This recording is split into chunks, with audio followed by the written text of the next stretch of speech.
12 గల సదమల మంత్రార్థమెరిగి సద్గురు కృపచే 16 గల యది ఎట్టిదో తెలిసెనేని అతడే సద్గురుడు.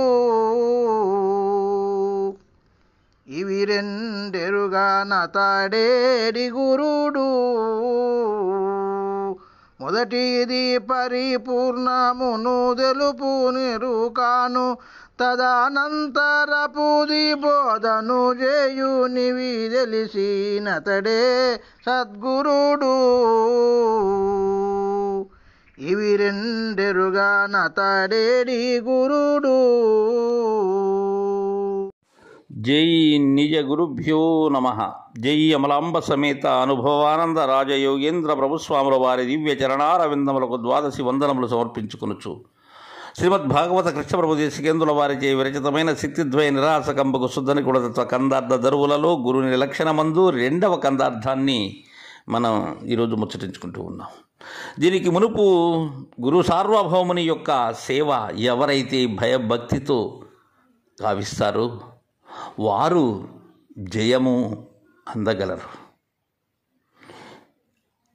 అని తెలియజేస్తూ గురుని లక్షణాన్ని చక్కగా తెలియజేశారు గత కందార్థంలో.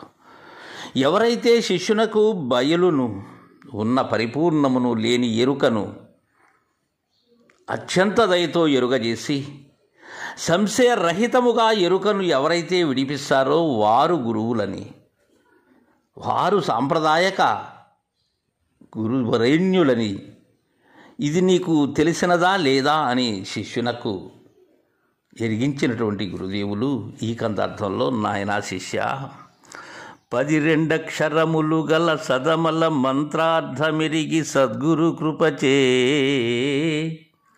16 అక్షరములు గల యది ఎట్టిదో తెలిసెనేని యతడే సద్గురుడు. ఇవి రెండెరుగా నతడేడి గురుడు. శిష్య, ఇక్కడ గురువు కానటువంటి వారి విషయాన్ని చెప్తున్నారు నాయన. ఎలా అంటే గతంలో చెప్పాను కదా, బయలెరుకలు ఎవరైతే శిష్యునకు ఎరుక చేసి లేని ఎరుక లేనిదని నిశ్చయం చేసేటువంటి వారు నాయన గురువులు, వారు గురు సార్వభౌములు. ఇవి రెండినీ ఎరగనటువంటి వాడు గురువు ఎలా అవుతారు శిష్య? ఇవి రెంటినీ తెలిసినటువంటి వారు నాయన గురువు, వారు సద్గురువులు. ఏ రెంటిని? 12 అక్షరములు కలిగినటువంటి సదమల మంత్రార్థము ఏది? ద్వాదశాక్షరి. ఎలా ఎరిగి ఉండాలి? వారి యొక్క గురువుగారి కృపతో ఎరిగి ఉండాలి దాన్ని. సదమల మంత్రార్థం అది అంటే శాశ్వతమైన సత్యమైనటువంటి ఏ మాలిన్యము లేనటువంటిది ఏది? పరిపూర్ణము, ఉత్తబట్టబయలు, ద్వాదశాక్షరి గోప్యము. దాని యొక్క భావాన్ని ఎరగాలి. అది ఎన్ని అక్షరములతో ఉన్నది? 12 అక్షరములతో ఉన్నది. ఈ ద్వాదశాక్షరి మంత్ర మర్మాన్ని సద్గురు కృపచే ఎరగాలి. ఆ సౌజ్ఞని అలా అందుకోగలగాలి. అది నేను లేని స్థితి, నేననే తెర లేని స్థితి. తదుపరి 16 అక్షరములు గల యది ఎట్టిదో తెలిసెనేని. ఇక 16 అక్షరములు కలిగినటువంటి షోడశాక్షరి ఏదైతే ఉన్నదో దానిని తెలుసుకోగలగాలి. తెలిసినటువంటి తెలివి ఎలా లేదో అది తెలియాలి. ఈ 16 అక్షరములైనటువంటి మూలము లేని గుర్తు ఎరిగే శరీరం ఏదైతే ఉన్నదో దాని యొక్క భావాన్ని వారి గురువు ద్వారా సంపూర్ణముగా ఎరిగి ఉండాలి. అది లేనిదని సంశయరహితుడై ఉండాలి. వారు నాయన సద్గురులు. అంతేగాని పొట్టకూటికై వేషాలు వేసేటువంటి వారు కాదు. కాలయాపనకై ఉబుసుపోని ఉపన్యాసములు అందజేసేటువంటి వారు కాదు శిష్య.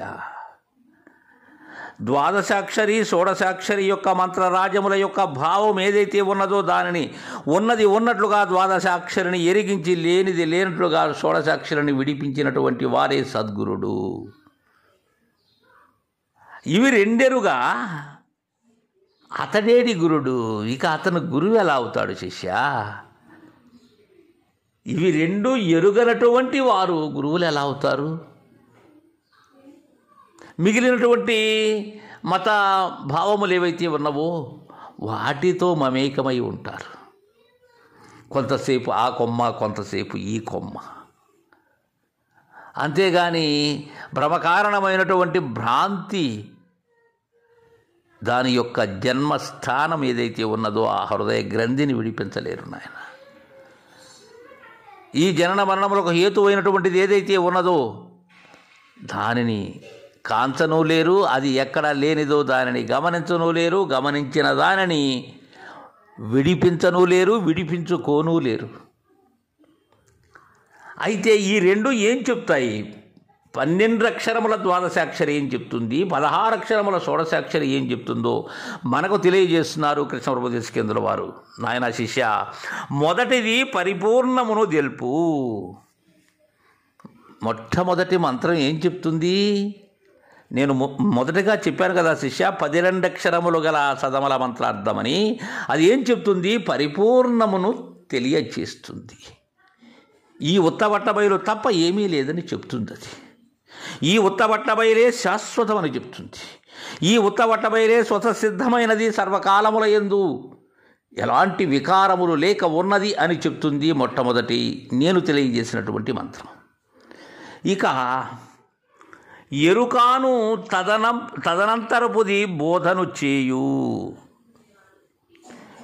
మూలము లేని గుర్తిరిగే శరీరము యొక్క ఆ భ్రాంతి ఏదైతే ఉన్నదో, ఆ విధానం ఏదైతే ఉన్నదో, దాని పుట్టుక, దాని యొక్క పెరుగుట, దాని యొక్క గిట్టుట అనబడేటువంటివి ఏవైతే ఉన్నవో, అలానే దాని యొక్క త్రిపుటి ఏదైతే ఉన్నదో, దాని యొక్క ద్వంద్వ చేష్టలు ఏవైతే ఉన్నవో, వీటిని బోధ ద్వారా తెలిపి అది కల లాంటిదని, ఏ కాలమందున లేనిదని తెలియజేసేటువంటిది రెండవదైనటువంటిది. అందుకే తదనంతరపుది, దాని తరువాతది. దేని తరువాతది? 12 అక్షరముల తరువాతది 16 అక్షరముల షోడశాక్షరి శిష్య. ద్వాదశాక్షరిని ఎరిగేటందుకు కావలసినటువంటిది గురువు యొక్క కరుణ. షోడశాక్షరి లేదని దృఢం కావలసినందుకు కావలసినది గురుదేవుని యొక్క కరుణ. మొదటిది పరిపూర్ణాన్ని తెలియజేస్తుంది. రెండవది మూలము లేని గుర్తెరిగే శరీరము ఏ కాలమందున లేనిది, అది కలలాంటిదని దృఢం చేస్తుంది. ఇవి తెలిసిన అతడే సద్గురుడు. ఇవి రెండూ తెలిసినటువంటి ఆ మహనీయుడేనాయన సద్గురుడు. అయితే ఎలా తెలుసుంటాయి? ఆ గురువుదేవునికి వారి గురువు ద్వారా గురు శిష్య పరంపరగా తెలిసి ఉంటాయి అవి. అంతేగాని తనకు తానుగా నేను తెలుసుకున్నాను, నేను గ్రంథాన్ని శోధించి తెలుసుకున్నానంటే వట్టి మాటలు శిష్య, నమ్మకు. ఇవి ఈ విధముగా తెలిసినటువంటి వారే, ఇవి తెలిసినతడే సద్గురుడు. ఇవి రెండెరుగనతడేడి గురుడు. ఎవరైతే ఈ ద్వాదశాక్షరి షోడశాక్షరి యొక్క మంత్రార్థము, మంత్ర గోప్యము, మంత్ర మర్మము, అలానే మంత్ర లక్ష్యము ఏదైతే ఉన్నదో అవి శిష్యునకు వస్తు నిశ్చయముగా ఎరిగించినటువంటి వారే గురు సార్వభౌములు అని మనకు భాగవత కృష్ణప్రభుదేశికేంద్రుల వారు 222వ కందార్థం ద్వారా తెలియజేశారు. జై గురుదేవా.